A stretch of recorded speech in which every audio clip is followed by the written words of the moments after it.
Мынау анамның кабинеті. Анам сурет мұғалімі. Балаларға сурет салу үйретеді. Анамның жұмысына керек заттары. Мен анам сияқты суретші болғым келеді.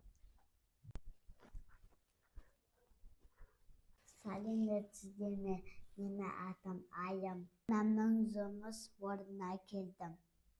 Глинамен жұмыс жасаймыз. Көрсетеміз. Осыны жасаймыз, иә? Сәлематсыздар ма? Біз бүгін қызымыз екеуміз глинамен жұмыс жасаймыз. Мен оған қалай жұмыс жасау керек екенін барысын бәрін көрсетемін. Бірінші глинаны аламыз. Осылай қайшымен кесіп аламыз.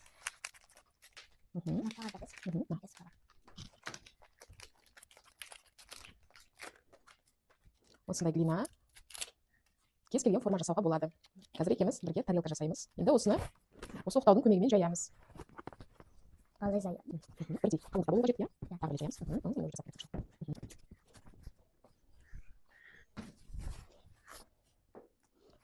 Жайып болғаннан кейін біз осындай көлемді болады.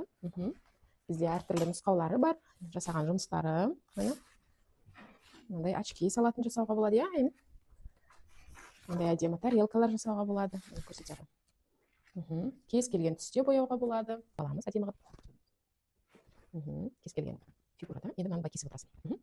Сен кесе бер. Мен де өзімнің жасайтын дүниемді осылай шығарып аламын.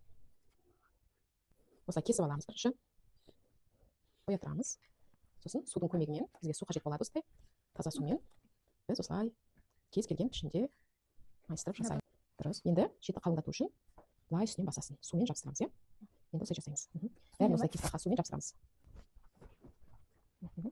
Өте дұрыс. Осылай. Былай жабыстырамыз, иә? Тағы жабыстырамыз.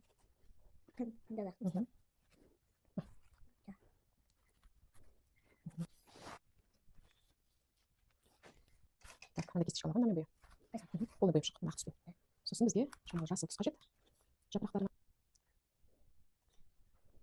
Бантиктің түсе, мынандай жүз розовыймен осылай қылып бантик саламыз.